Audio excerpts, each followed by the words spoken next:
As the court pleases. Was there a question that the court wanted to pose at the break? You may proceed to answer the question that I raised. Oh, I see. As the court pleases. Justices, we've referred to the authority of the advisory opinion by the European Court of Human Rights. And it's in our bundles, a bundle that we uploaded to case lines. I'll give you the reference in 1 minute. Sorry? 44-246 is where the advisory opinion begins. And this followed the Paxas judgment, which both parties have referred to, and we've made our submissions about why Paxas doesn't assist the respondents in this matter. I'm not going to address it further. We've dealt with it in the heads. We'll address it in reply if needs be. But this is a subsequent advisory opinion by the European Court, following Paxas, also emanating from Lithuania, and where the European Court of Human Rights responded to Lithuania's request for the opinion, and it concerned a legislator who had been banned for life from serving in the legislature, the Lithuanian parliament. And the question was that disproportional?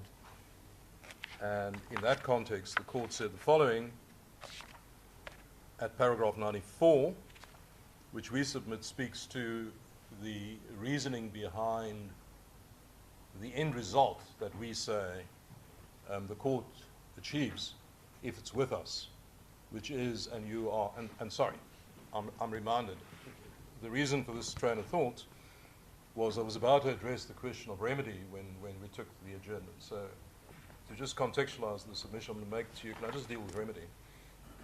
In our notice of motion originally, Justices, you would know that the DA sought only an order reviewing and setting aside the designation decision. And you find that at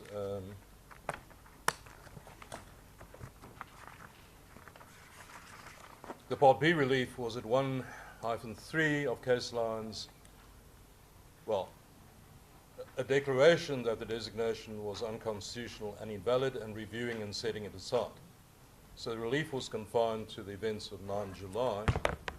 In our amended notice of motion, filed after the record was provided, and we say, as we're entitled to do in terms of Rule 53, although that's disputed by the respondents, we now seek not only that relief, but a substantive declarative in para 2, and you find that case lines 1-357, a declaration we ask for that the National Assembly may not designate Dr. Hlophe to serve in the JSC in terms of 178(1)H, inasmuch as he has been removed from office in terms of 177(1) and 2.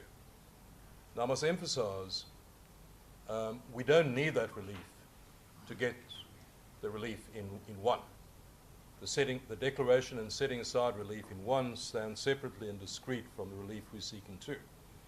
The reason we ask for relief in 2, and this is explained in the supplementary founding affidavit, which you find at 1-359 and onward, is to prevent us having to come back to court and have further disputes about this. And the likelihood that we may have to come back to court is because, as we say in the supplementary founding affidavit, Dr. Hlophe himself, and we quote this at para 24 of the supplementary founding affidavit at case lines 1-364, he has vowed in a statement on 17 October last year to return to the JSC once his problems are cleared.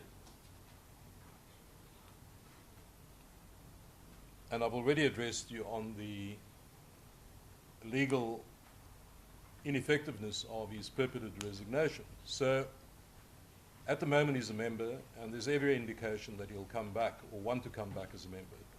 And for that reason, we ask for the declaration. It stands on no separate legal footing, because if you're with us, and I emphasize this, if you're with us on either of the principal grounds of our challenge, rationality and 1654, then it flows he's disqualified now and will be disqualified in the future. So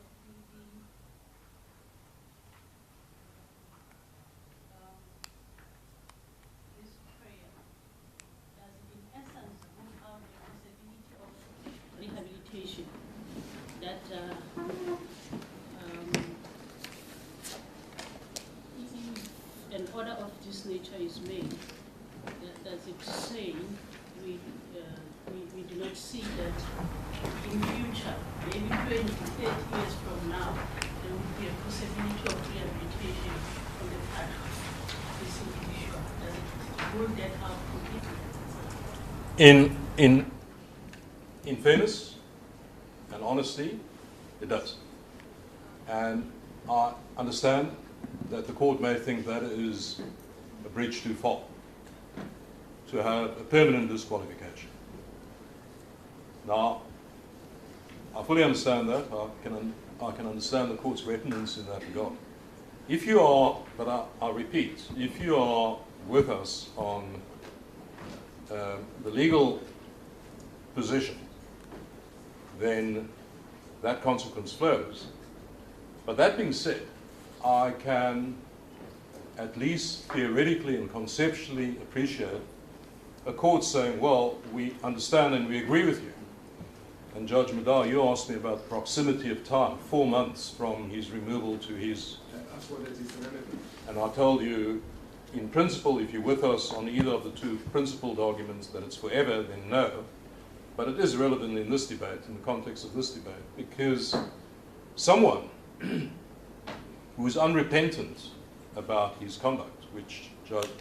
Hlophe is on the papers, who continues to, and this is expressly dealt with in our heads of argument, who continues to malign and attack the process of his whereby he was removed, and also the court judgment in the interdict proceedings, and someone who is still very much, all of this is very recent history. Under those circumstances, the message that is sent out is very clear. And we submit it as a message that says, while everything is alive in one's mind, in the minds of the public, it says, we as Parliament, as the National Assembly, say it's okay to put into this position someone who has recently been removed, who continues to attack the probity and regularity and honesty of, and the motives of those who removed him and those who seek to restrain him at the moment. Under those circumstances, it is clearly inappropriate, irrational to appoint him. Counsel, sorry.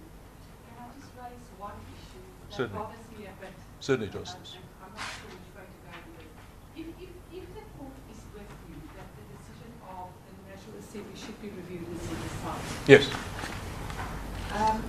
should the court not refer the decision or the issue of Dr. Hlophe back to the National Assembly so that they can exercise their discretion in terms of what we say or what we might say it should be?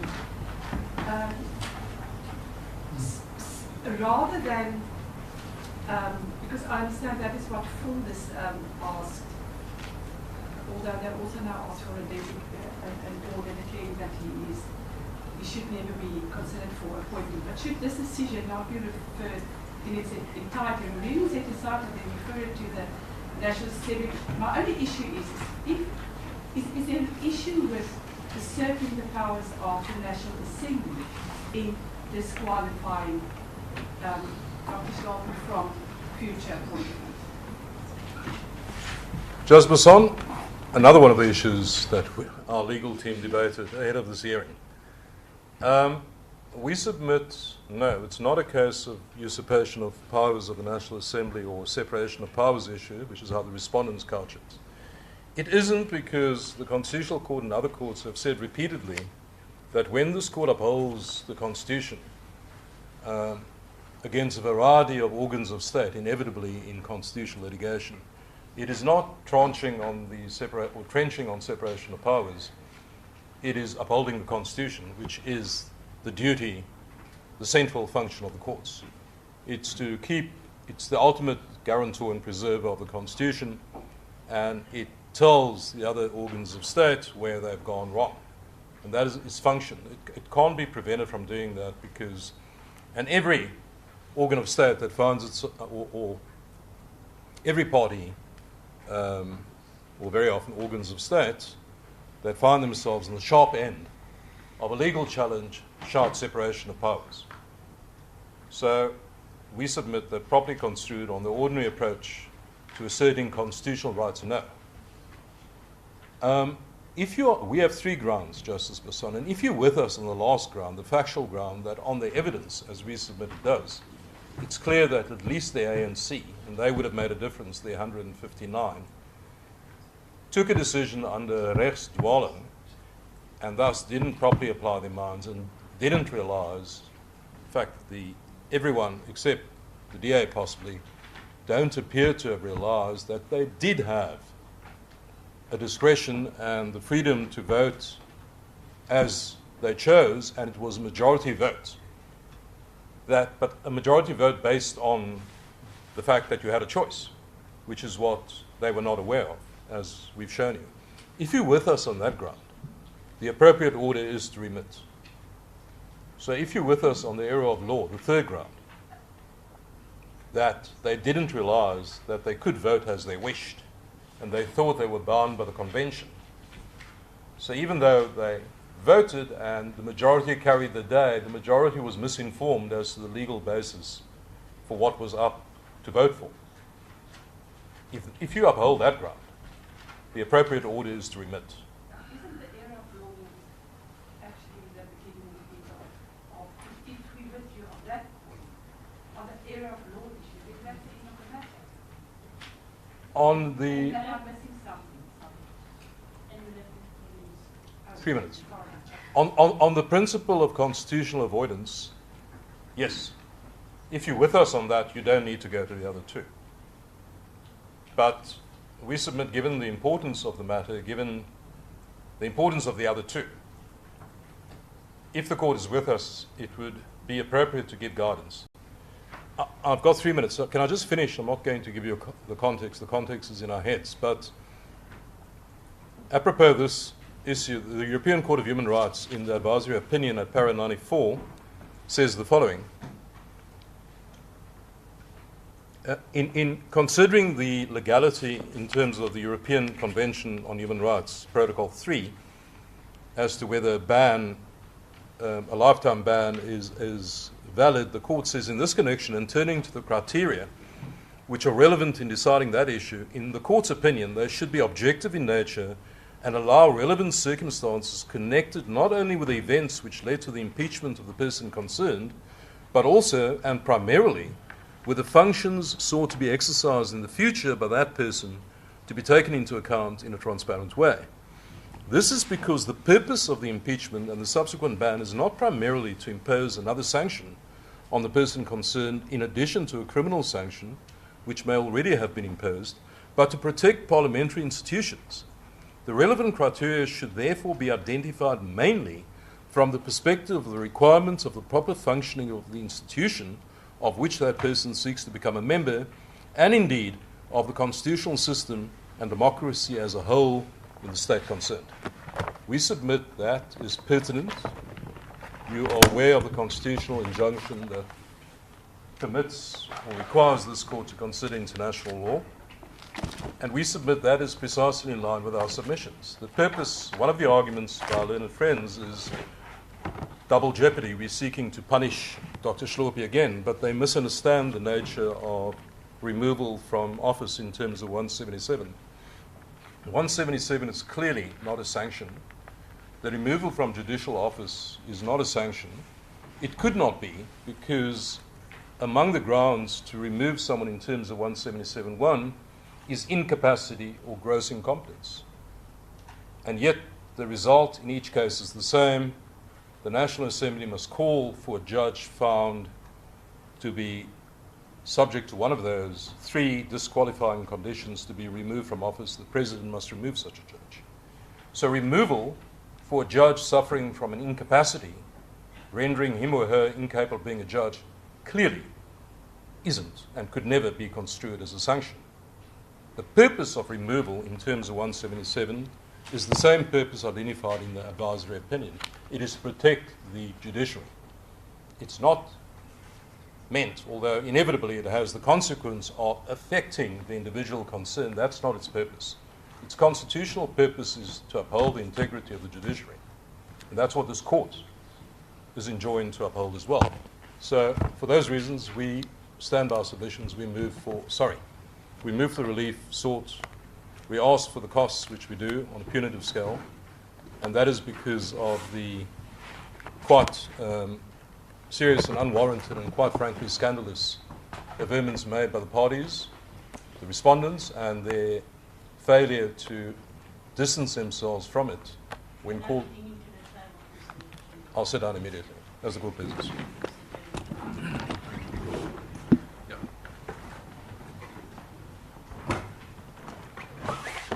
May it please the court. What one needs to understand about this case is that attorneys get paid by the page and advocates by the hour. And that is why you have thousands of pages of paper and very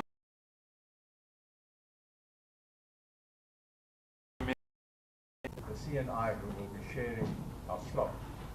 What we'll try to do is to demonstrate to you that this is a very simple case and that you shouldn't be confused by all the paper and all the arguments. We advanced 4 grounds of review. I will address the first 2, and that is firstly that the JSC failed to exercise the discretion conferred on them. Secondly, the National Assembly. National Assembly. The second is that the National Assembly failed to discharge the duty imposed on them under Section 165(4) of the Constitution. Those are the 2 that I will address. My learned friend will address 2 further grounds of review. Firstly, that the decision of the National Assembly was irrational and unreasonable. And secondly, that they took into account relevant and irrelevant and ignored relevant considerations. And then I'll say a few words about remedy. There are really just 2 aspects to it. The one is severability, because we do submit that we need, it's proper to declare invalid the nomination of the designation of Dr. Hlophe, because that's the issue before you. The question whether that can competently be done, despite the fact that he was one of 6 people nominated by the same decision, that's a severability issue, and we will address that issue. My learned friend will lastly say something about punitive costs. May I then deal with the first ground of review? It's addressed in our heads of argument. It was addressed in the full bench judgment in paragraphs 58, 59, and 64. And this is simply that the National Assembly failed to exercise a discretion vested in them. And in fact, it's not that they failed to do so because they didn't realize that they had a discretion. And this is the discretion in the exercise of their designation power under Section 178(1)(h). That is the discretion or the duty articulated in Helen Suzman paragraph 37, to which reference has been made. But if you will forgive me, if I may just read it again to emphasize our point. The Constitutional Court said in Helen Suzman paragraph 37, that's in case lines. Is someone inviting us as a jury? Is Mr. Bishop still with us? He is here. But I think this case has already been on case lines for some time. But if I can just give you the reference. The paragraph appears at 45-149D. where the Constitutional Court said the following. Since courts play a crucial role in our constitutional democracy, without doubt the JSC's function of recommending appointments to the senior judiciary is of singular importance. Bearing in mind the importance of this function, I do not think it unreasonable to expect that those that bear the responsibility of nominating, designating, or electing individuals for membership of the JSC will take their responsibility seriously and identify people who are suitably qualified for the position. In other words, they have a very wide discretion, but they have a duty under the Constitution to exercise that discretion in the discharge of this duty, and that is, to do so responsibly and seriously, to identify people who are suitably qualified for the position. That was the discretion and the duty conferred on them. And the fact of the matter is, they didn't exercise that discretion. We don't even need to debate whether the discretion was correctly exercised or not, because the flaw is more fundamental. They didn't exercise it at all. And Justice Basson, our heads also characterized that flaw as a mistake of law.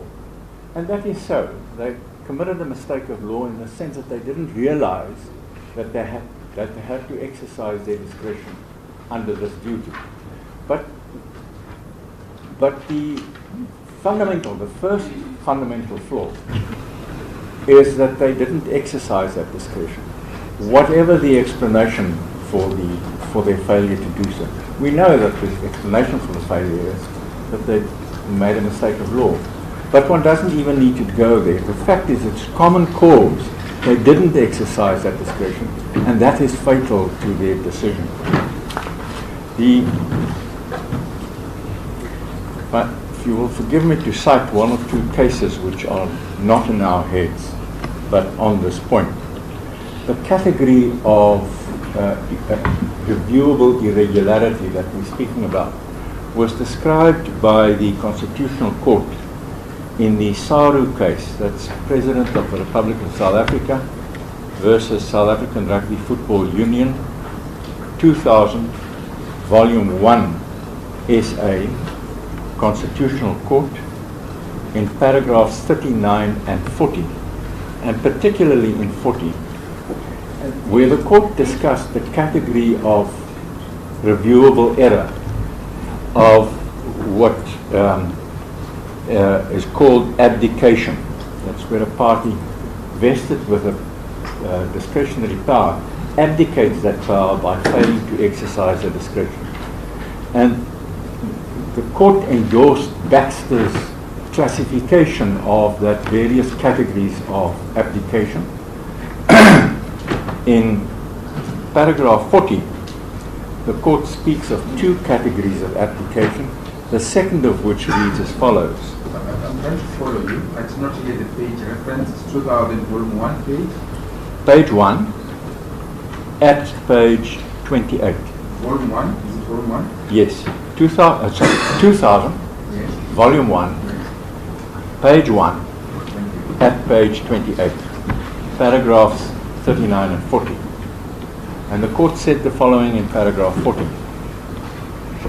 The second category referred to by Baxter deals with cases where a functionary vested with a power does not of his or her own accord decide to exercise the power, but does so on the instructions of another. The third category of passing the buck contemplates a situation in which the functionary may refer the decision to someone else.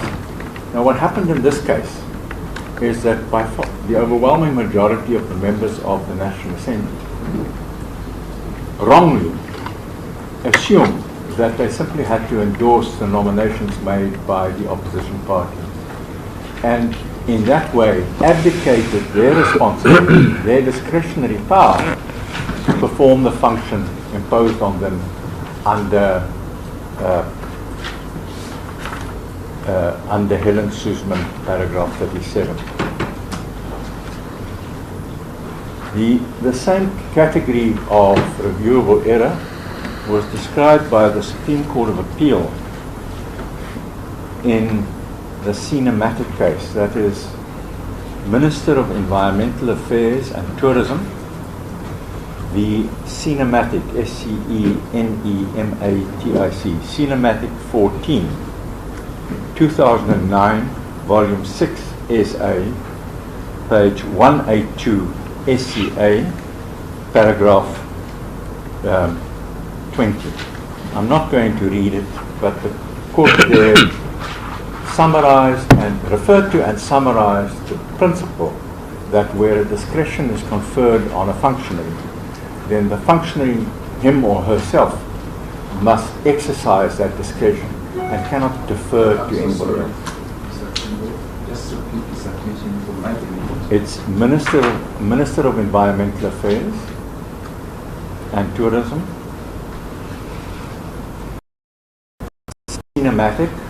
cinematic 14. The reference is 2005, volume 6, SA, page 182, SCA. The particular paragraph occurs at page 199, and it's paragraph 20. Now, I'm not going to traverse all of the evidence on what happened in the National Assembly, but what I'd like to do is just to touch upon the core pieces of evidence that makes it clear that what happened in the National Assembly was that the overwhelming majority of the parties thought that they were bound by the convention applied to the designation of parliamentary committees, but namely that the nominations of the parties be accepted without question. In other words, the majority opinion in the National Assembly was that they were bound merely to endorse the nominations of the minority parties, and thereby they abdicated their discretionary power, which they failed to exercise. There is firstly the letter of the Speaker to which you've been referred. I won't take you there, but it's the letter of the 9th of July 2024. It is in case lines at 02-230. And you'll see that the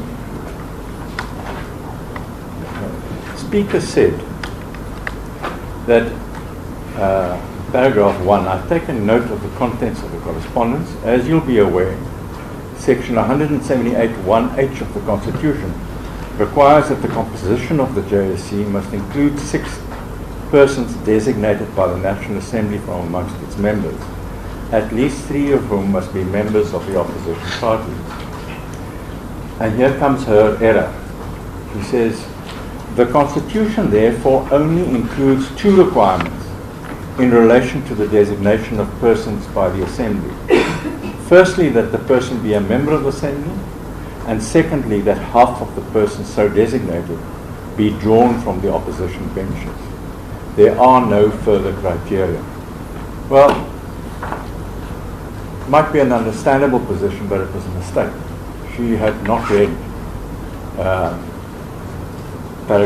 Helen Suzman, paragraph 37, and did not appreciate that there is a duty on the National Assembly, when it exercises that power, to exercise it as Helen Suzman, paragraph 37, had dictated.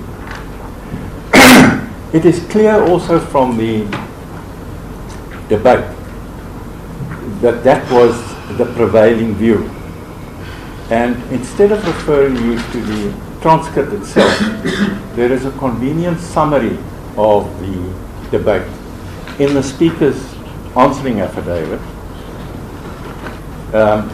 from page 05-14.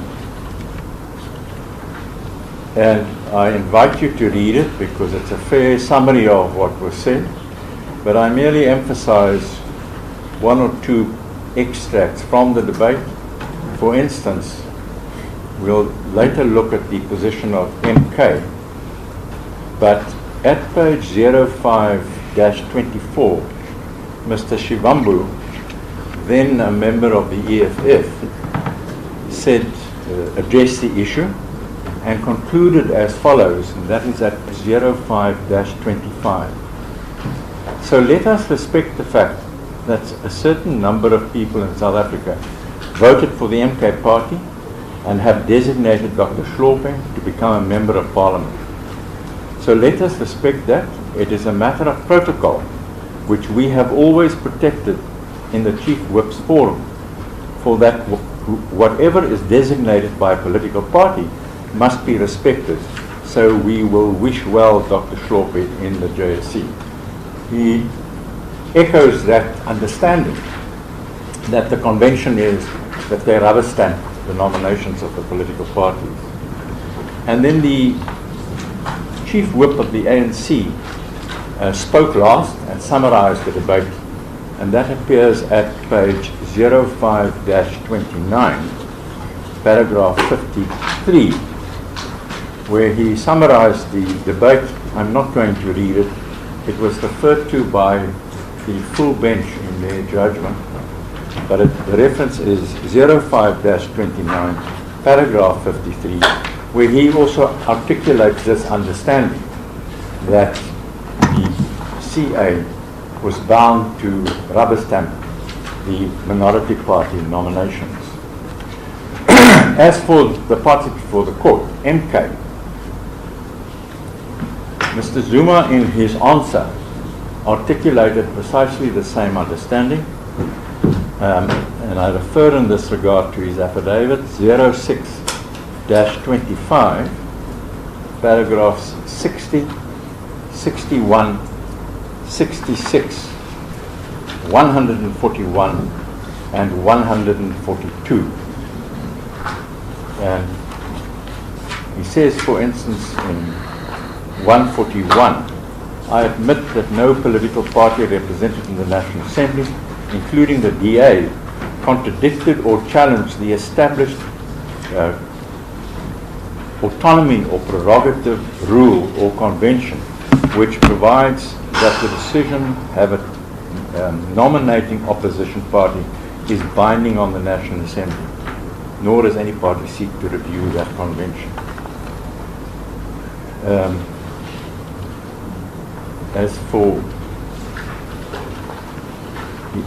MK's heads of argument in this hearing, this court, at 047-8, paragraph 17.4, says MK and one or two smaller parties were of the view that the National Assembly was bound to accept the nomination of Dr. Hlophe without any further ado, simply because that was the practice in the past. So they admit that that was the perception at the time. And then they say in paragraph 18, in retrospect and for the sake of progress, MK now accepts that the proposed approach may have been too rigid and therefore the procedure actually followed by the Speaker was the correct one. Well, no. Procedure she proposed was merely that a decision be taken, but that the decision would only be governed by two questions, so that on his own, on their own rendition, they were mistaken then, but with respect, they are still mistaken. Dr. Hlophe's heads of argument, articulate the same understanding. And if I may just give you the reference, it's at 45-12, paragraphs 5.11 and 16.2. And if I may just read 16.2 to illustrate the prevailing misconception. It says, Section 187(1)(h) of the Constitution gives opposition political parties represented in the National Assembly the right to be represented in the JSC. That is not so. Those representatives are representatives of the National Assembly.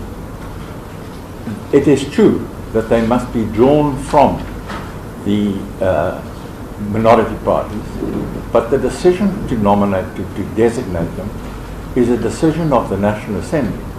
And when it does so, they represent the National Assembly. It goes on to say, in other words, section 178(1)(h) restricts the power of the majority to dictate to the opposition parties who in the opposition parties should represent them. It's again the same mistake. The majority decision is taken. It must be taken in accordance with Helen Suzman paragraph 37. What the Constitution requires them to do is to pick 6 of their nominees from the ranks of minority parties. But it remains a National Assembly decision in the appointment of representatives of the National Assembly. They go to Parliament as National Assembly representatives, not as party political representatives. Parliament or to the JSC? They go to the JSC, you're right. So, our first point is that they were under the duty to exercise the discretion described in Helen Suzman paragraph 37. They didn't realize that they had such a duty, and for that reason didn't exercise that discretion. So it was what the Constitutional Court called an abdication of their responsibility. But you could also characterize it as a mistake of law, because the reason they didn't exercise that discretion was that they didn't understand that they had one. So that you can actually characterize the same flaw in 2 different ways, both of them fatal to their case. There's a second ground of review, and that is the failure by the National Assembly to discharge its duty under section 165(4) of the Constitution. The full bench addressed this flaw in its main judgment in paragraphs 60 and 61. And this, frankly, is an almost identical flaw to the first one, because what it is that there was not only a Helen Suzman paragraph 37 duty on the Assembly, there was also a constitutional duty on the National Assembly under section 165(4). And may I just remind you of its text. Organs of state, i.e., including the National Assembly, through legislative and other measures, must assist and protect the courts to ensure the independence, impartiality, dignity, accessibility, and effectiveness of the courts. So there was a clear duty on them. They have a very wide discretion to determine for themselves how to pursue that objective. But they must at least, when they take that decision for the appointment of people to the JSC, they must at least be aware of this constitutional duty and, to the best of their ability, pursue its command. Its command is that they must assist and protect the courts to ensure the independence, impartiality, and dignity. There might be many ways in which that can be done. But again, the flaw here is more fundamental. What we're debating for purposes of these 2 grounds of review is not the outcome. It is the failure in the decision-making process, because they abdicated their responsibility by blindly rubber-stamping the nominations of the minority parties. So we submit with respect that those 2 grounds of review are fatal. My learned friend will address 2 more grounds of review. Let me just say something in conclusion about remedy. If you find that the nomination of Dr. Hlophe was unlawful, then you are required under section 172(1) of the Constitution to declare it to be unlawful. And if I may just give you 2 citations of the emphasis of that duty by the Constitutional Court. The one is Economic Freedom Fighters, the Speaker of the National Assembly, 2016, Volume 3 SA, 580, Constitutional Court, paragraph 103. And then also, all pay. Sorry, can I repeat that reference?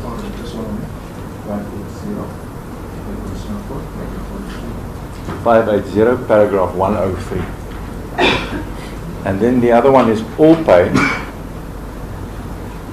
the SASA, South African Social Security Agency, 2014, Volume 1 SA, 604, CC, paragraph 25. There's one remaining question, and that is that our learned friends say, how can you declare only Dr. Hlophe's nomination unlawful and invalid, whereas he was one of 6 candidates who were appointed by the same decision? Well, the answer, there are 2 components to the answer. The first is that is the only appointment challenged before you, so that you don't have jurisdiction and you don't have any competence to consider the other appointments.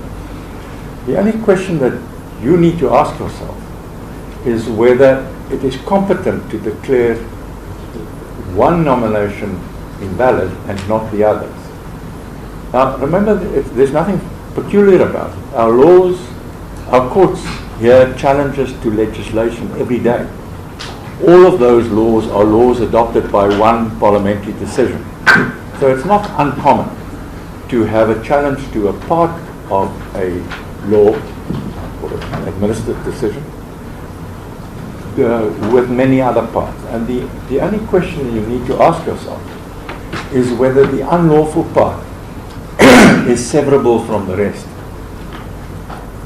And the severability test was authoritatively articulated by the Constitutional Court in Coetzee's case. That is Coetzee With a K or a C? with a C. Coetzee, the government of the RSA,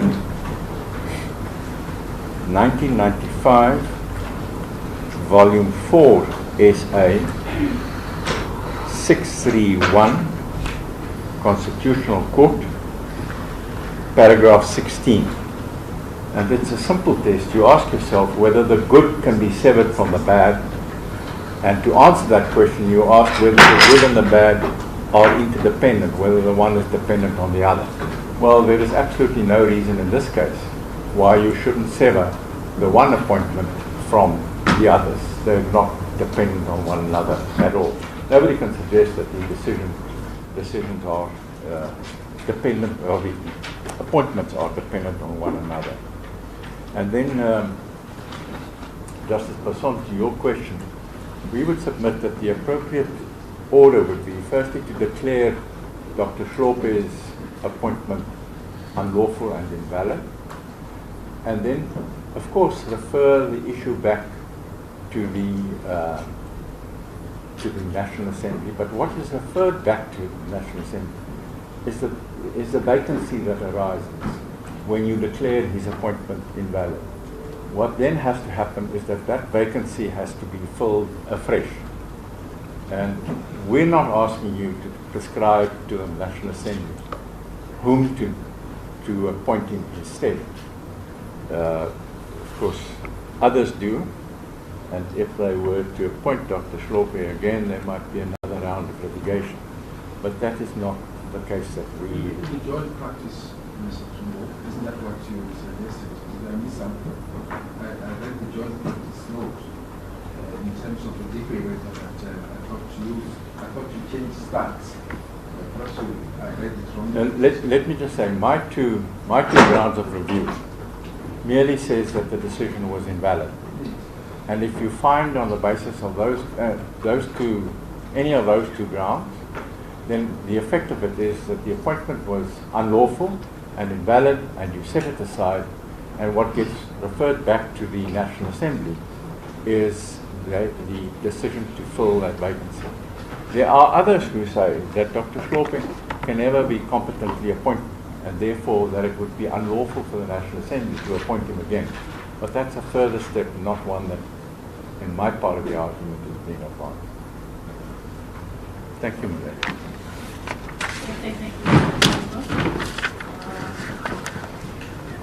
Thank you, James. Thank you. Justices, Mr. Trengrove, our learned leader, has shown you that despite all the attorney pages and advocate hours, the case remains simple. And that's because he has dealt with the first two review grounds on behalf of Full, and has explained to you that there was what he called, and I'll follow that example, a paragraph 37 HSF duty that the National Assembly didn't recognize, and a separate section 165(4) duty that they didn't recognize, and that therefore the discretion that was upon them wasn't in fact discharged. My duty is to deal with the next two review grounds, and that is to show that in addition to the National Assembly abdicating its discretion in that way, it also abdicated or failed to consider that there were two further constitutional duties on it as a body when it exercised the powers that Section 178 of the Constitution permitted. And that means two additional constitutional considerations. The first being that all power must be exercised rationally. And secondly, that when you exercise power, you must properly consider materially relevant considerations in order to meet the purpose of that decision. And I'm also going to say something about punitive costs. So let me get into those two review grounds. Before I do so, with respect, we say that there are governing and clarifying principles of judicial review which keep the case particularly simple. There really are three, and the principles have come from the leading courts in the country. They are not just guiding, but they are also binding principles. The first principle is this. I'm going to call it for shorthand the Simelane principle. It comes from a case involving the unlawful appointment by President Zuma of Mr. Simelane as the National Director of Public Prosecutions. The citation of the case is the Democratic Alliance versus the President of the RSA. It's 2013, Volume 1, Essay 248, Constitutional Court. And it's dealt with in Fool's Heads in detail at paragraph 106.4 at case lines 45-39. And Justin Dow, I don't know whether the invitation has yet been extended to you. Nothing, I'm waiting patiently. But all of the references I'll give you, Justices, are to the case lines references, so you'll be able to look them up in your own time. The principle is a straightforward one. It says this from the Constitutional Court. For a decision maker, like the National Assembly, to act rationally, it must consider properly all relevant considerations. Why? Precisely to ensure that the purpose of the Judicial Service Commission in this case can be met. And relatedly, says the Constitutional Court in Simelane, I'll come back to this in a moment, if you're going to overlook a consideration, you have to explain why you overlooked it. And the principle works like this in this case.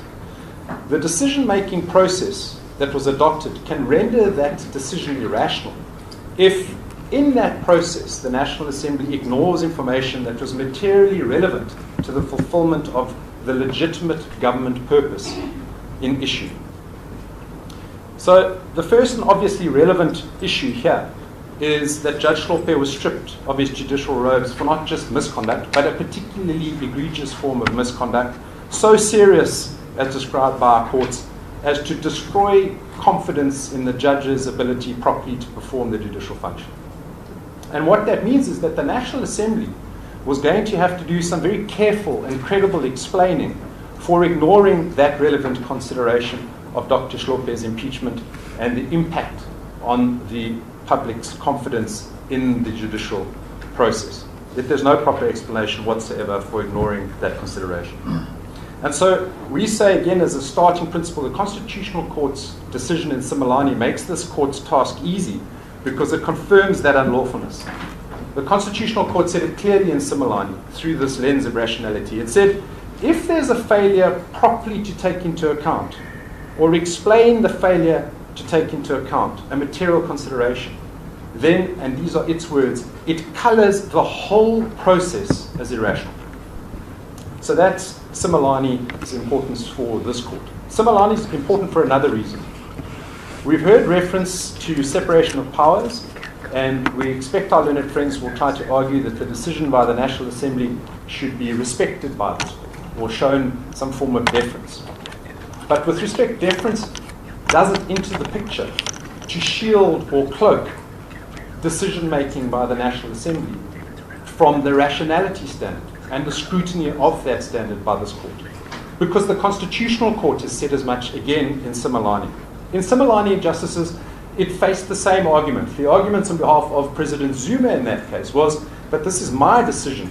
It's a politically sensitive decision. I'm choosing the National Director of Public Prosecutions. That involves policy considerations and politics. And it's for me to make that decision and not for you as the courts to interfere. And the court said the following in saying that that argument was entirely misconceived. And I'll give you the reference. It's in Freedom Under Law's bundle of authorities at case lines 45-651. And this is what Justice Yaqub said. He said, the separation of powers has nothing to do with whether a decision is rational. In these circumstances, says Justice Yaqub, the principle of separation of powers is not of particular import in this case. Why? Because either the decision is rational or it is not. And so the Constitutional Court justices has made clear that separation of powers and deference play no role to cloak or to shield this court's scrutiny of executive power. The rationality standard itself recognizes that this court can do so.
was not just spectacularly, because one has to the reasons for why Judge Hlophe had been stripped of his judicial robes. It's already been read to you.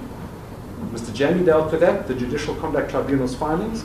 We simply highlight for our purposes that that's at paragraphs 109 to 123 of the Judicial Conduct Tribunal's findings, case lines 02-134 to 140. They were the most serious findings leading to the idea that there was gross misconduct. The second reason we say that the National Assembly's decision was irrational is because Dr. Hlophe's designation by the National Assembly colored the entire decision as irrational. And here the present case, with respect, is analogous to what I mentioned earlier, the Similani case, the Democratic Alliance case. There the Constitutional Court upheld the Democratic Alliance's application to set aside the appointment of Mr. Similani as the National Director.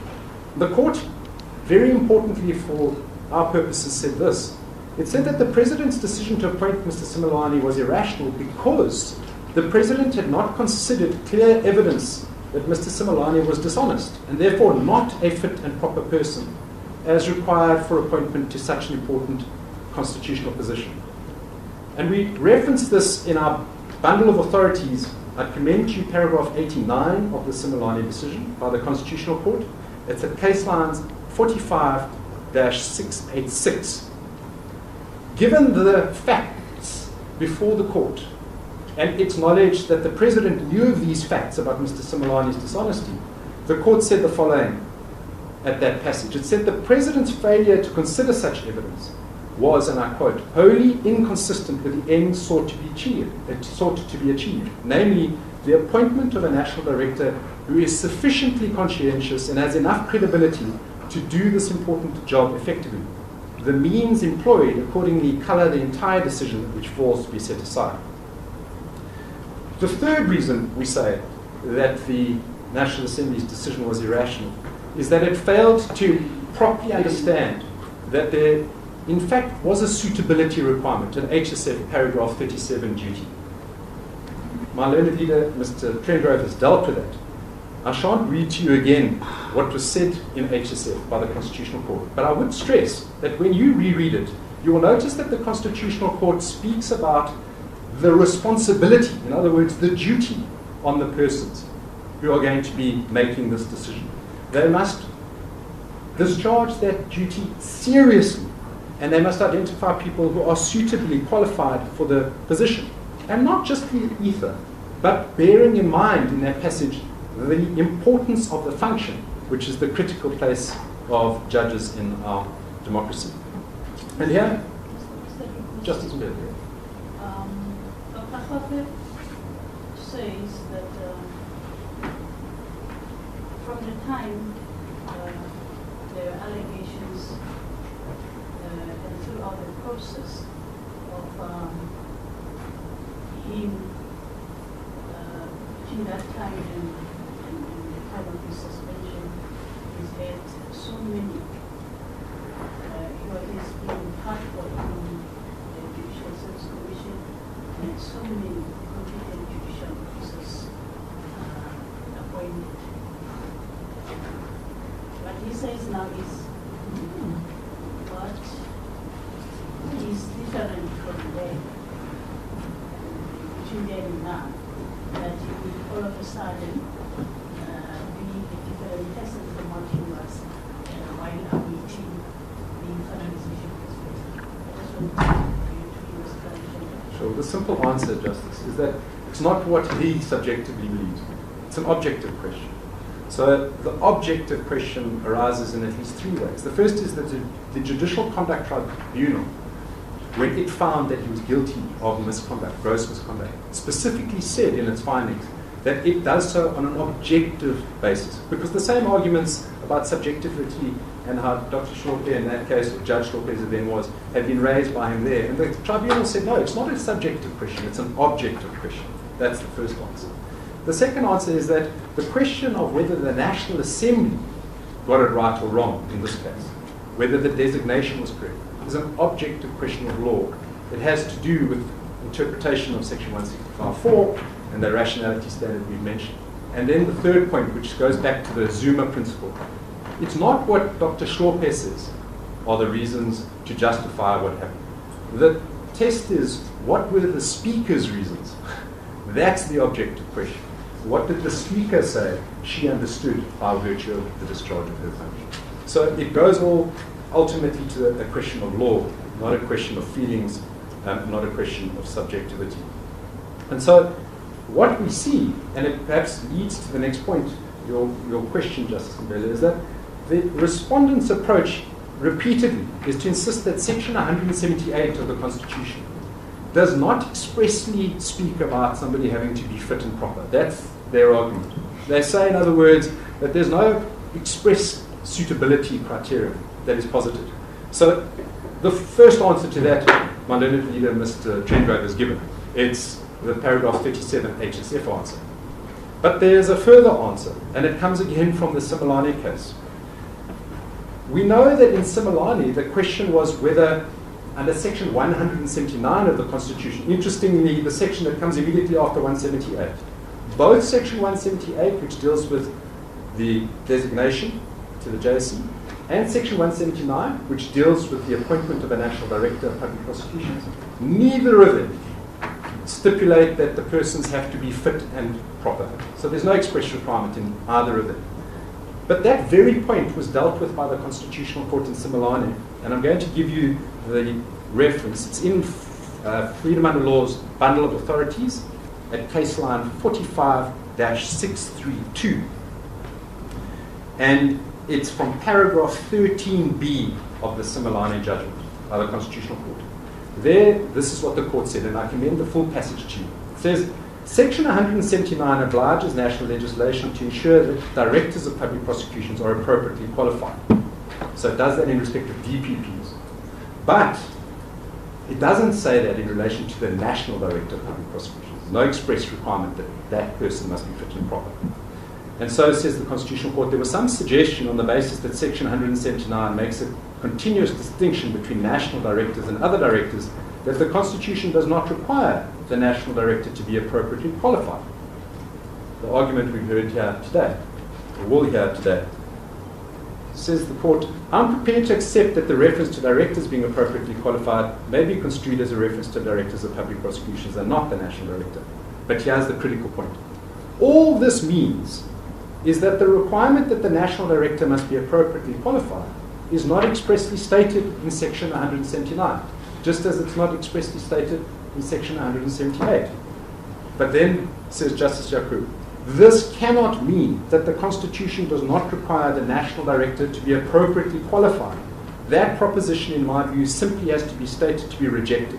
The Constitution, by necessary implication, requires the national director to be appropriately qualified. So, on the basis of Similani as well as paragraph 37 of HSF, the Speaker is, with respect, wrong to think that suitability was not a material requirement, and that there were only two requirements as suggested in the 9 July letter. You have 8 minutes left, Mr. Question. So let me then turn to the relevant and irrelevant considerations. Justice, what we see is that, again, the Similani decision is helpful. Because, and I'm going to give you the passage, it's case lines 45-656. Paragraph 52 of the judgment, the court said, these extracts from the report of the Genwala Commission ought to have been cause for great concern. Indeed, these comments represented brightly flashing red lights, warning of impending danger to any person involved in the process of Mr. Similani's appointments to the position of National Director. And then critically, any failure to take into account these comments, or any decision to ignore them, and to proceed with Mr. Similani's appointment without more, would not be rationally related to the purpose of the power, and that is to appoint a person with sufficient conscientiousness and credibility. We commend that passage to the court because it is the entirety of our argument on the problem confronted by the National Assembly. The lights were flashing brightly red for the National Assembly. Its own debates on the transcript show that it knew that there was this problem of an impeached judge. But the National Assembly drove straight through. It never asked itself the question, what do we have to do about this? Do we have a rationality obligation to make sure that this is somebody that is not appointed, ultimately, or designated to the JSC?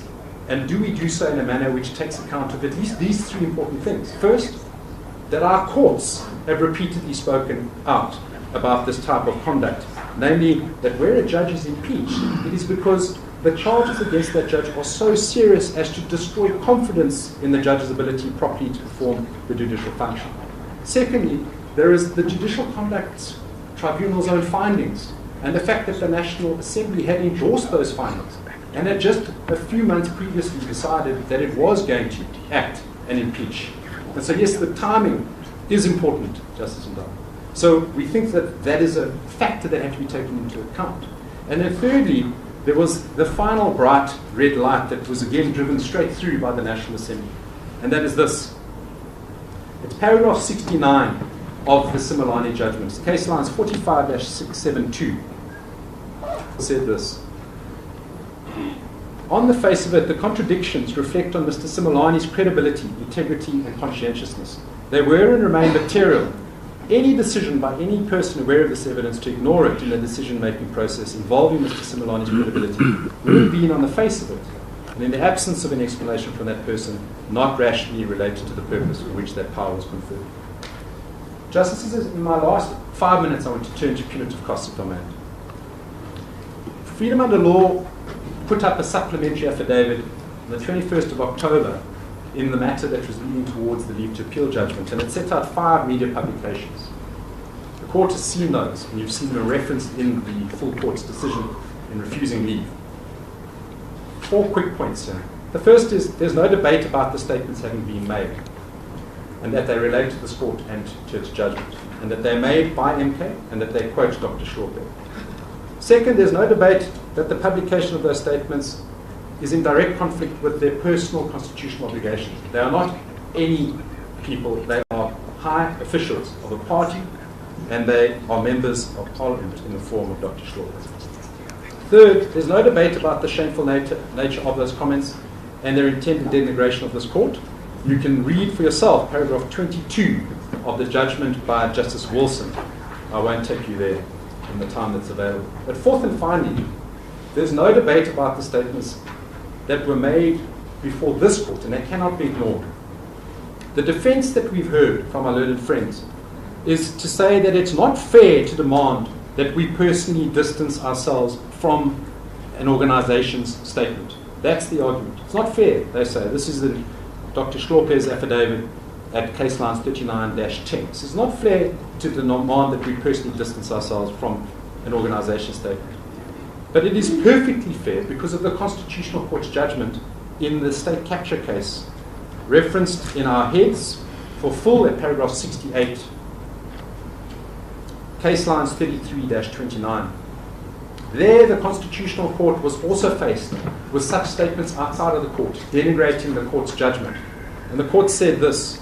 It said, if the publication of these statements had no relation to him, in that case, Mr. Zuma, he could have provided an explanation, either publicly or in these proceedings. He did not. He even had an additional opportunity to dispute his connection to these statements after the hearing of the matter.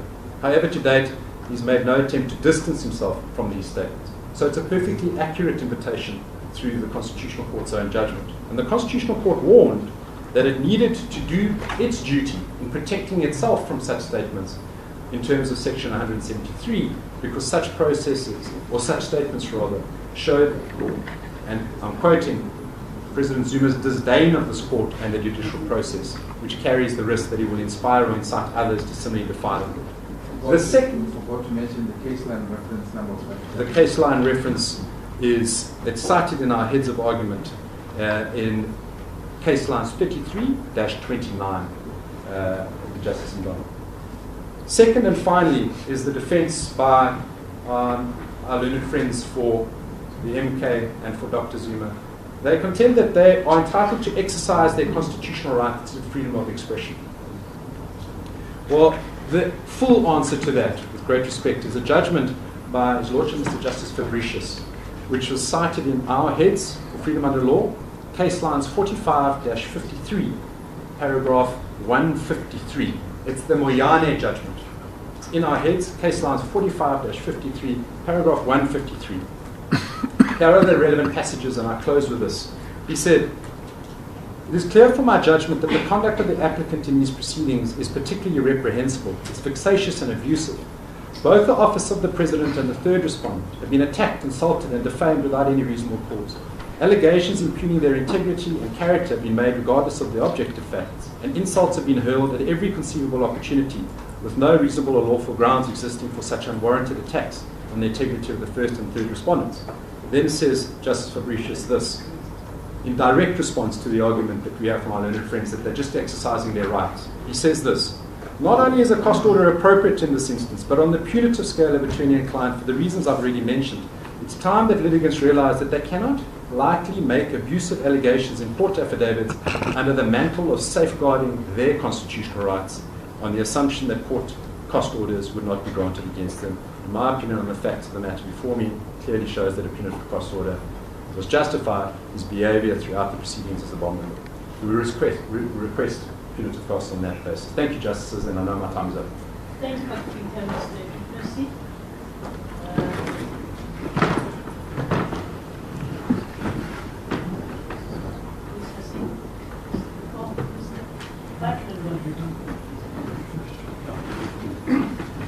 Thank you, Justice Abela. I'm going to start my submissions by identifying 3 propositions which lie at the heart of the respondent's case. And I will submit that each of these 3 propositions is inconsistent with the jurisprudence of the Constitutional Court and simply indefensible. And thereafter I will address several further issues, mainly matters raised by the respondents, to the extent that I have time. The first foundation of the respondent's case that I want to address is this. The first foundation is that on their approach, a judge who has, for example, been impeached for taking a bribe, I'm not saying that Dr. Hlophe impeached, the premise of their case is that a judge who has been impeached for taking a bribe is a suitable person who is to decide who is fit and proper to be a judge. That person can be designated to the JSC. Similarly, a person who's been found to be a child molester is a suitable person to decide who is a fit and proper person to be a judge. And the reason I say that is that the respondent's case is that in relation to the opposition MPs, there are only 2 qualifications for appointment. One is they must be members of Parliament, and 2, they must be members of an opposition party. And they say that's all. Those are the only considerations that are relevant. They say that there is no test of suitability at all. So you can have the briber, you can have the child molester without any difficulty. They say there are only 2 criteria: membership of the National Assembly and membership of a opposition party. But I want to read to you what Justice Hlophe says in his heads of argument. If I can give you the case lines reference, it's at 46-50, and it's paragraph 73. This is what Dr. Hlophe says through his counsel. He says, Section 178 1H of the Constitution makes it clear that the majority has no veto or choice but to accept a nomination by an opposition party in the NA. The majority party may not usurp the power of the opposition party by voting for a candidate not nominated by the opposition parties themselves. Can we get an indication? It's 4650.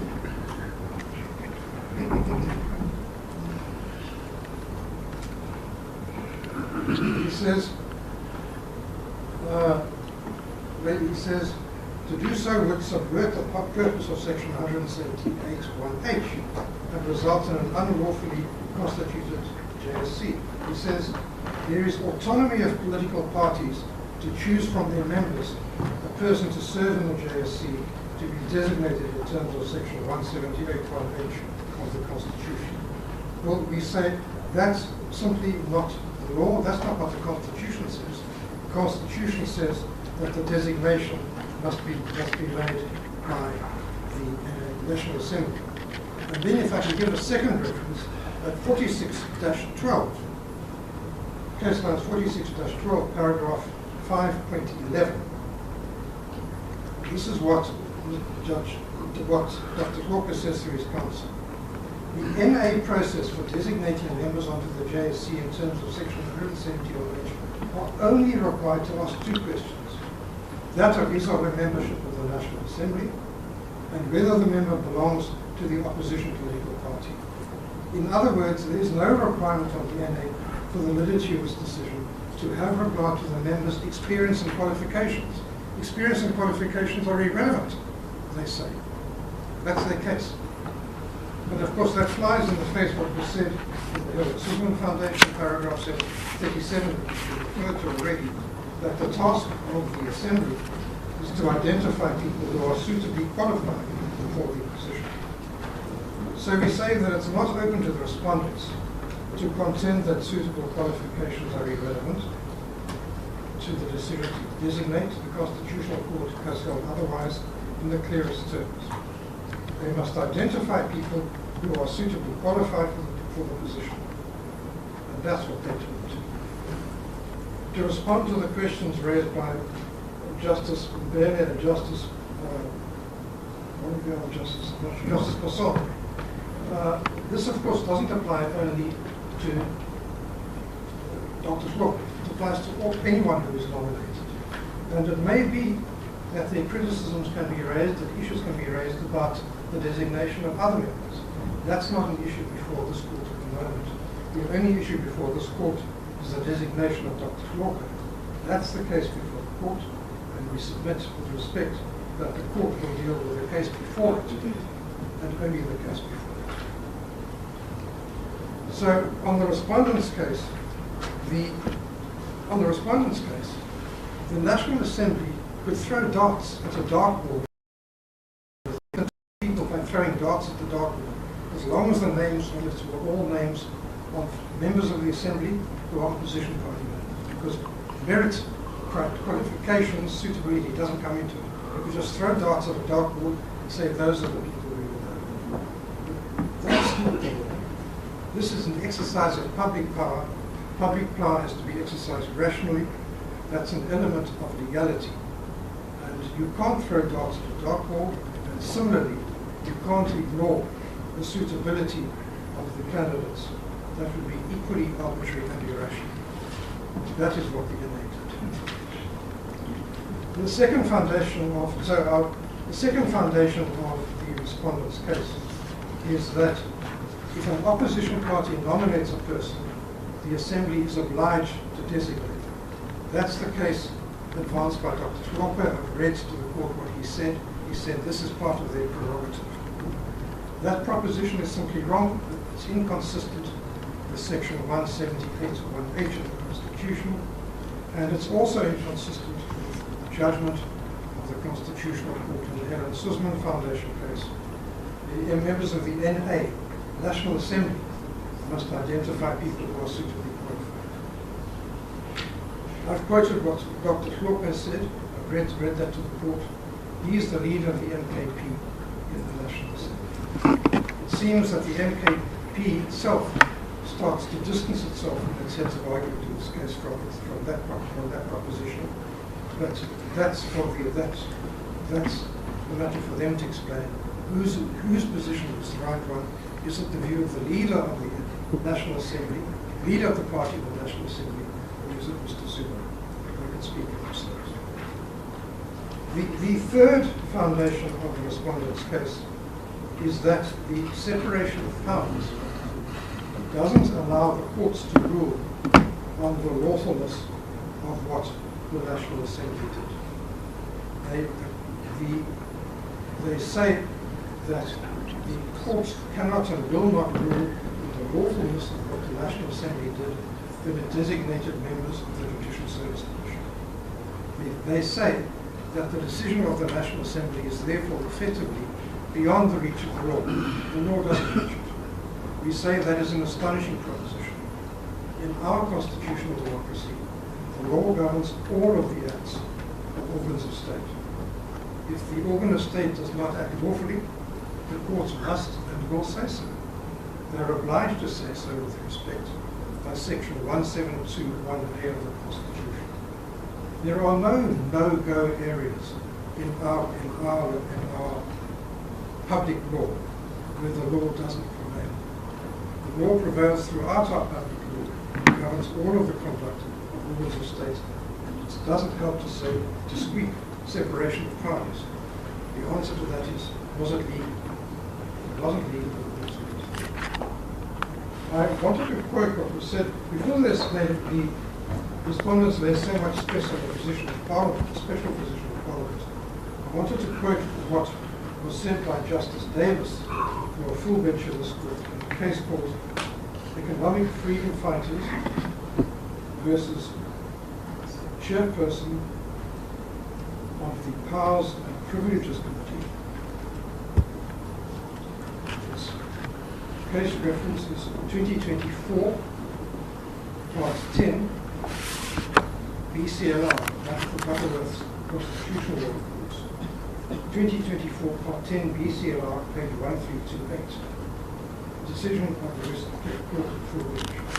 And this is what Justice Davis said, paragraph 2. He quotes what Professor Mulvaney said in the famous article, and then he says, in this one paragraph. That's what I mean, please, because it's far ahead of some of us. I'm sorry. The page reference number. 1328. I'm sorry.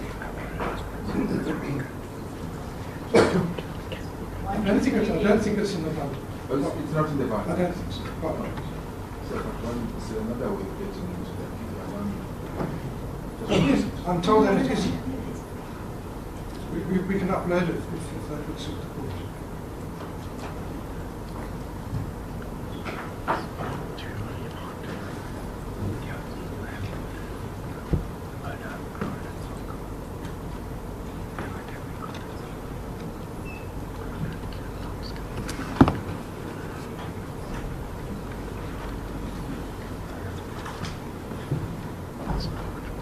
Justice Madara, do you have it? I'm trying to access it through Twitter. You won't find it on Twitter. It's only in Butterworth. I beg your pardon. So I'm just here. I think Can I suggest that it must be uploaded? it will be uploaded.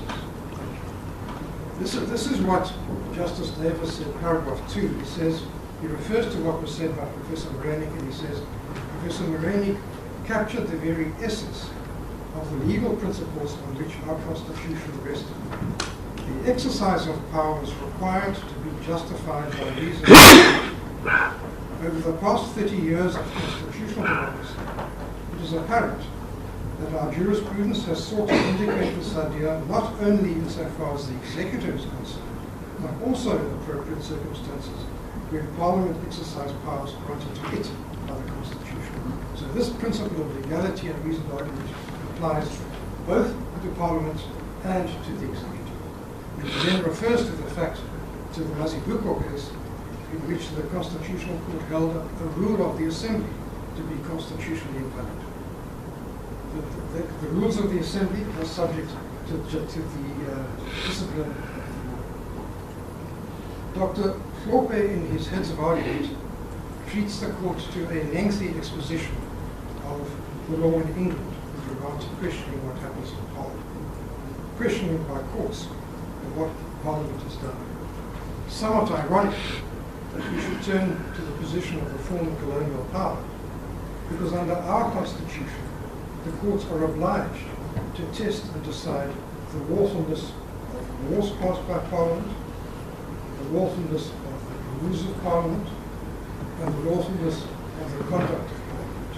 All of those are things which the courts won't do in England, but we do it here all the time, because our law is different from the law in England.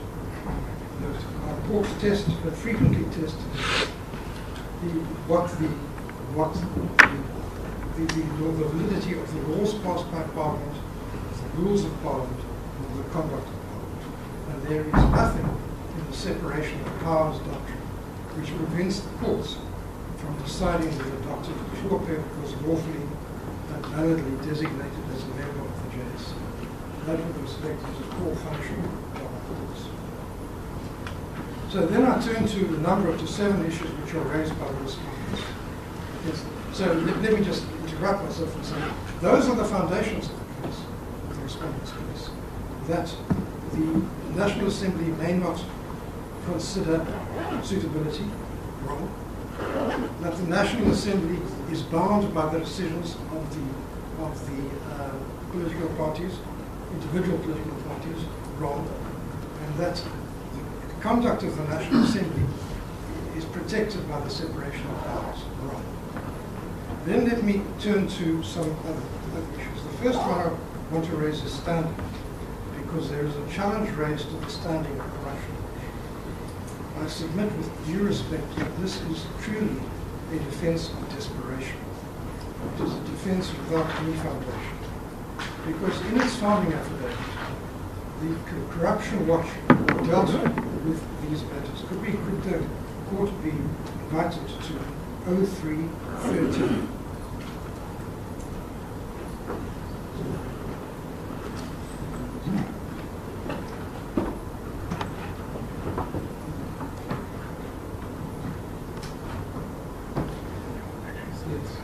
What the members of the court perceive that in paragraph 24, the Corruption Watch sets out the issues which arise in this case, which bear on its objectives and on its interests. Then in paragraph 25.1, the founding affidavit sets out why Corruption Watch can therefore bring this application in order to further its own interests. It's an own interest indicator. It's furthering its aims and objectives. Then in paragraph 25.2, Corruption Watch points out why it can also bring in this case, and does bring it in the public interest. Of course, the Part A court has already found that Corruption Watch has locus standi to bring this application. It would be a very odd thing to find that locus standi on Part A but not in Part B.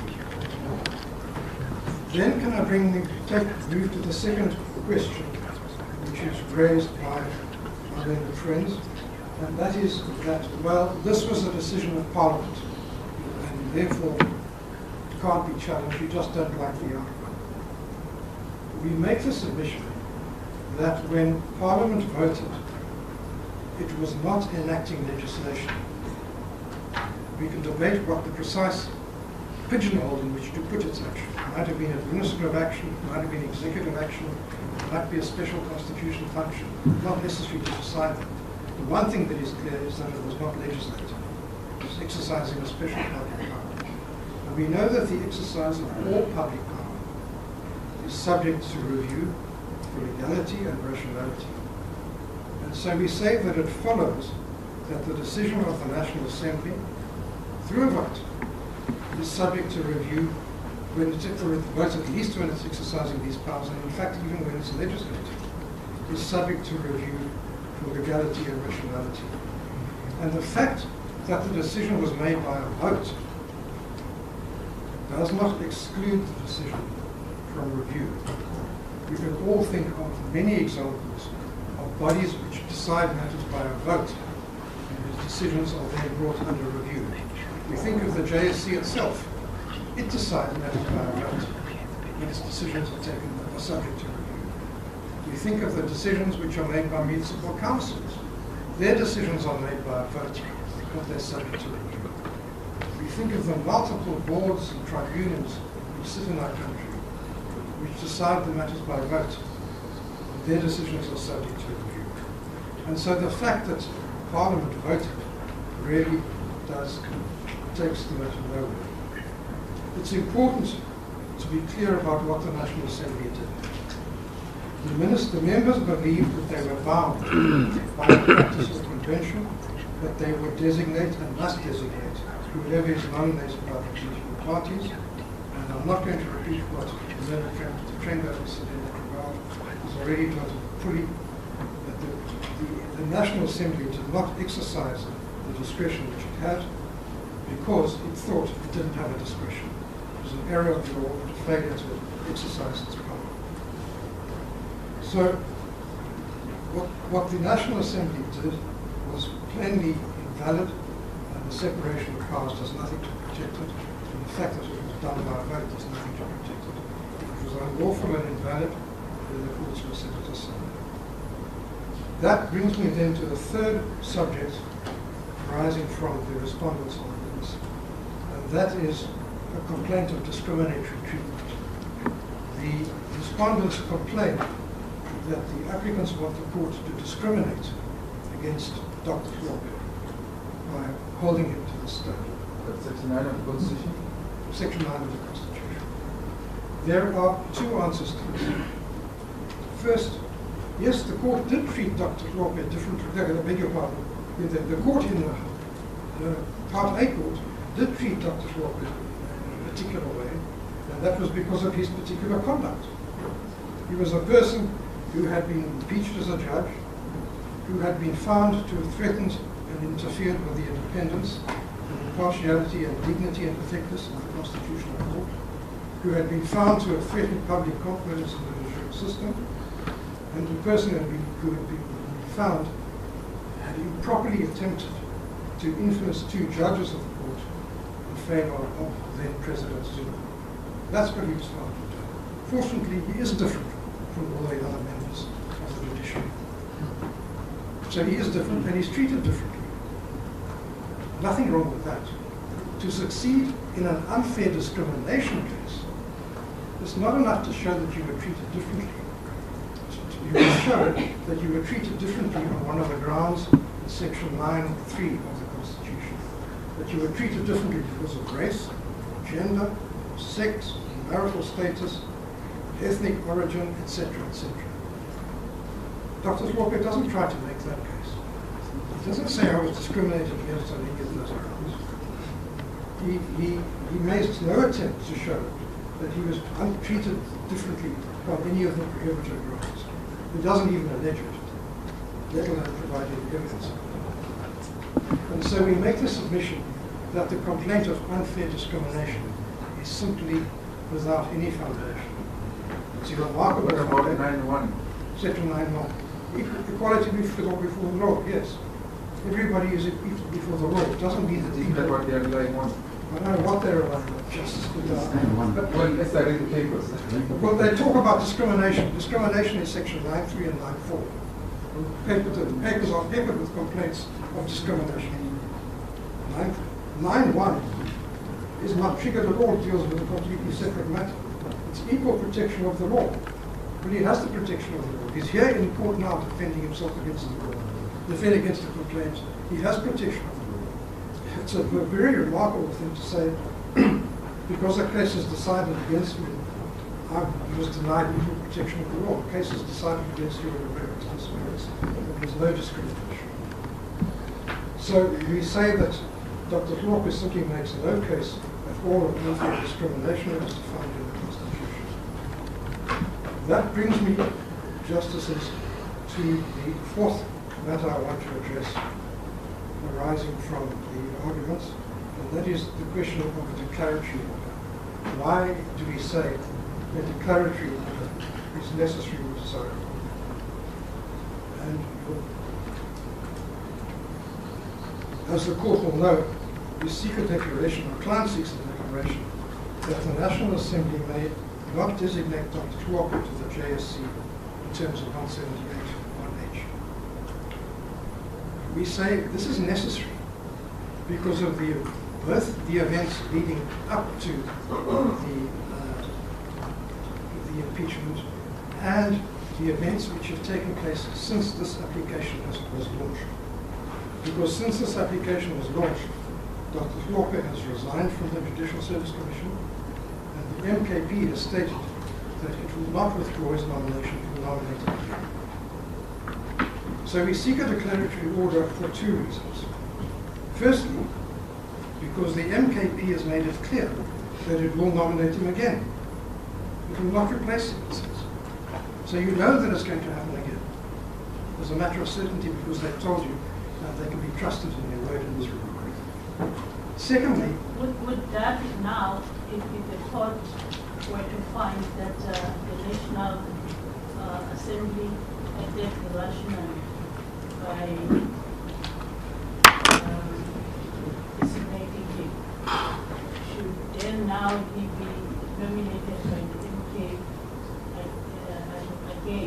would that not give the National Assembly an opportunity to now exercise the discretion that they failed to exercise earlier? Should we, as a court, take away that from the National Assembly and tread in the terrain that does not necessarily belong to us?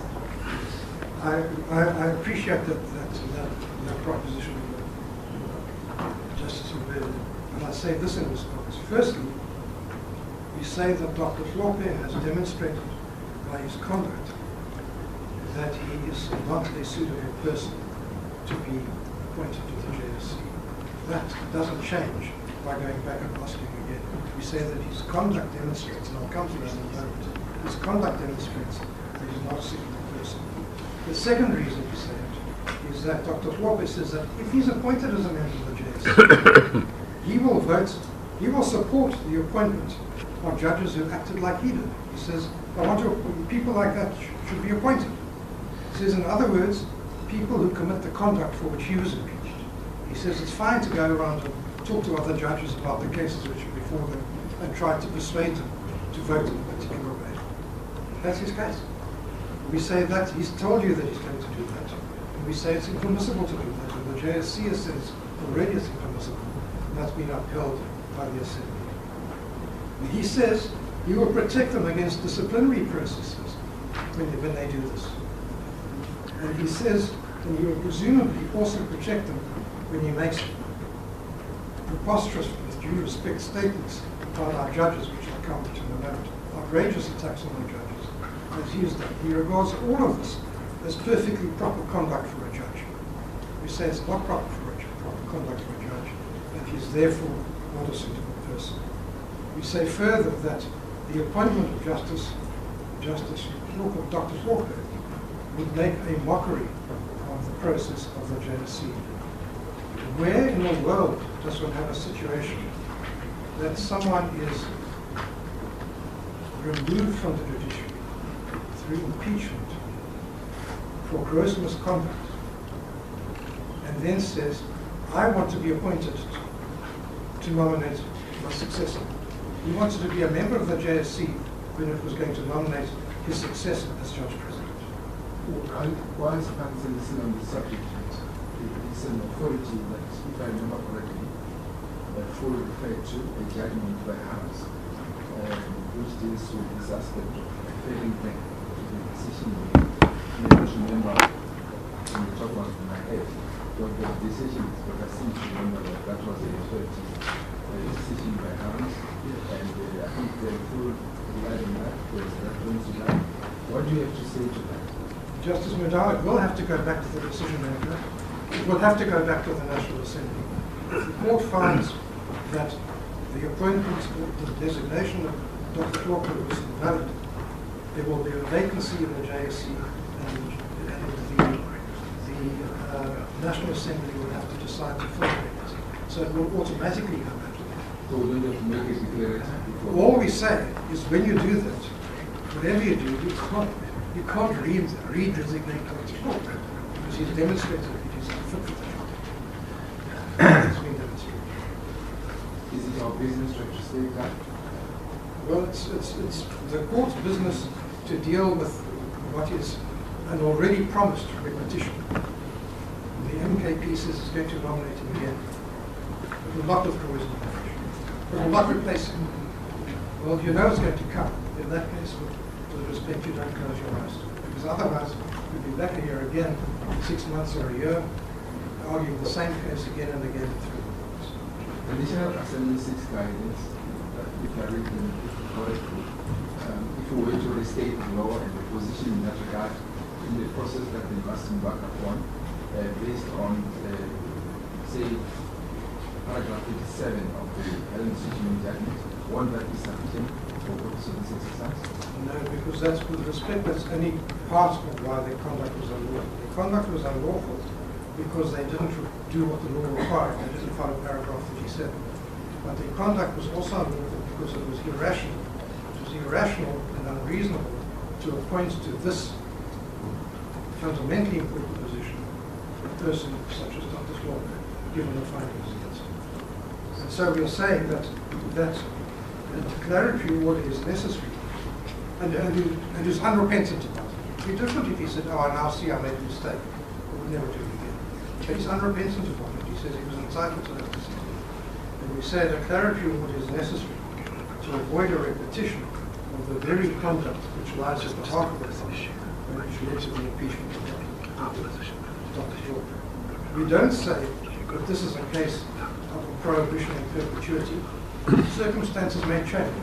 For example, if Dr. Hlophe publicly said that he accepts that what he did is wrong, and he would not do it again, he'd be entitled to come back to court and say, well, now I'm a suitable person to be designated, because I'm no longer the person that I was when I committed this misconduct. But we accept that circumstances may change, and therefore it would be permissible for if the court grants that declaratory order, it would be permissible for Dr. Hlophe to come back in due course and say, facts have not changed, please reconsider. But now what happens with an order against the National Assembly that is declared Well, yes. in perpetuity? Well, the simplest way to deal with it would be to make a more limited declaration. And if I could just find my notes on this. Yes, the court could simply make a declaration that Dr. Hlophe is not a suitable person to be designated a member of the National Assembly. That's all. No declaration that he will never be a member. A declaration that he is not a suitable person to be designated a member of the National Assembly. That's not a finding of perpetuity, because circumstances may change and he can come back and say, I wasn't suitable and I am now suitable. So that's not a finding of perpetuity. And the court would make it clear in this judgment that this is not a finding for the ages. But as matters stand at the moment, Dr. Hlophe, having committed that misconduct and being unrepentant about it, is not a suitable person to be designated as a member of the JSC.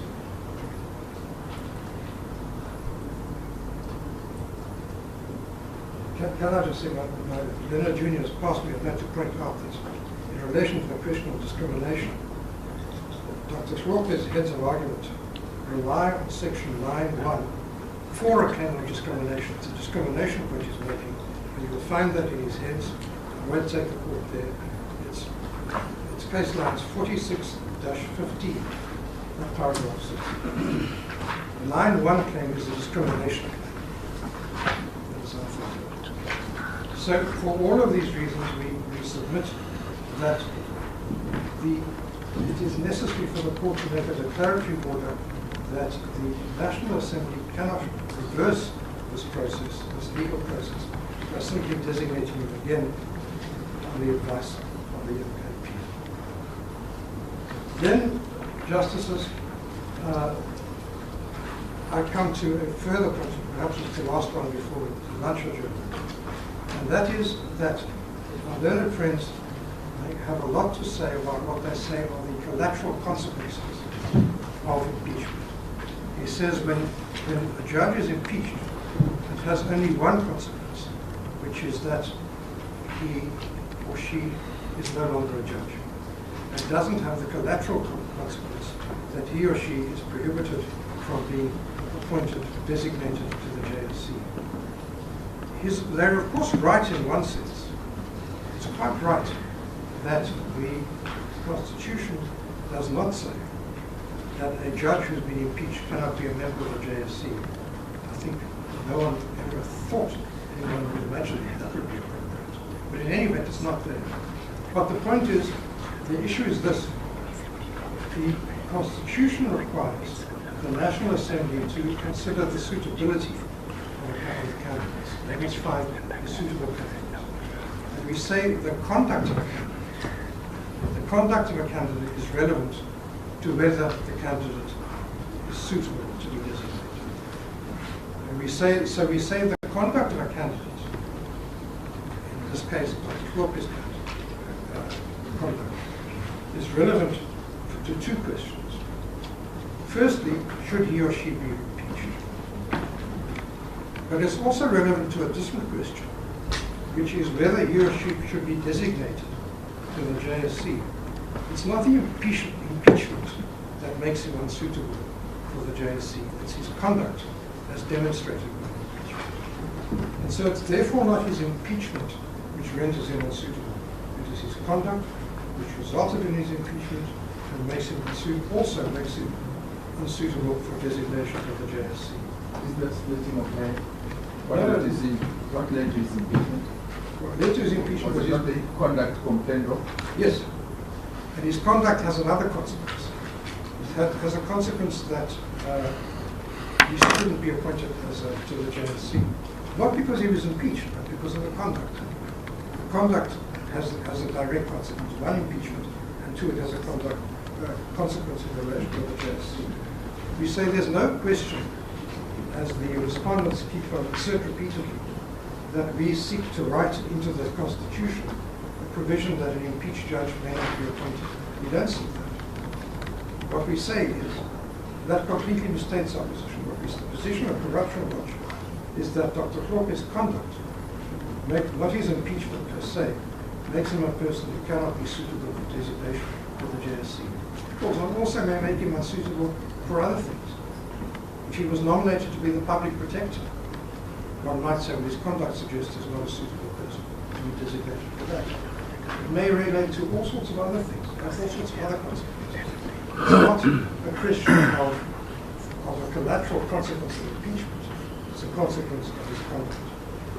So in short, Mr. Ferdinand, what you are saying is the National Assembly, when it embarks on the process of designating members to the JSC, they must select amongst their members those that fit a certain criteria, which criteria will, in the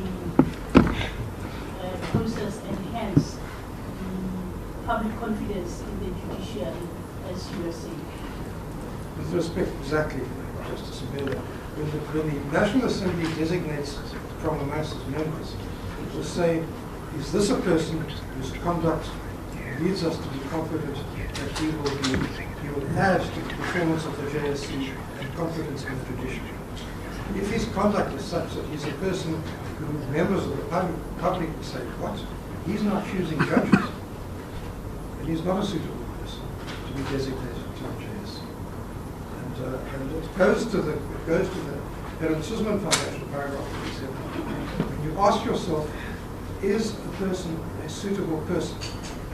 What you look at is what he's done. And what he's done in this case is unfortunately inexcusable. And it would demean the JSC and would undermine the JSC in the performance of its functions. It's not a matter of trying to add an extra consequence of impeachment. It's simply that we simply say this, that no one who did what Dr. Hlophe did could be considered suitable for appointment as a member of the JSC.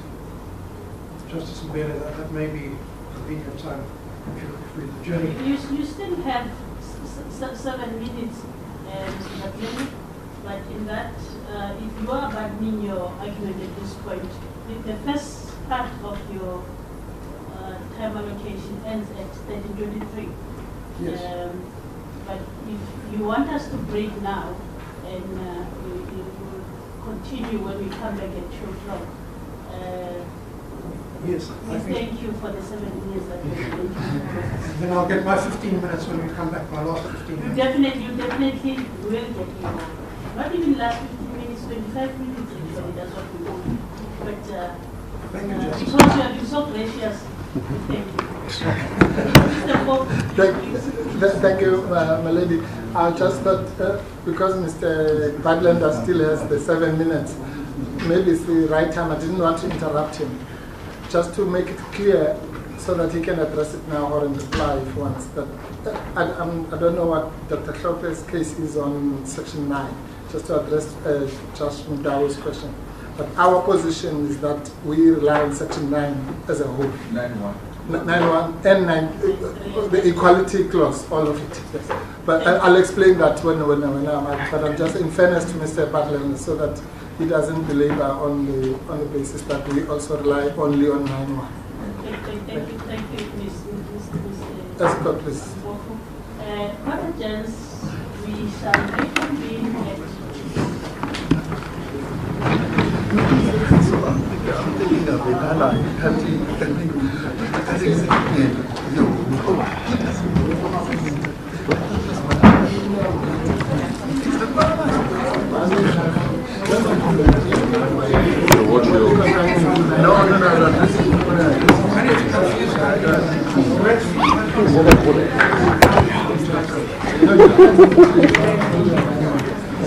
Very well.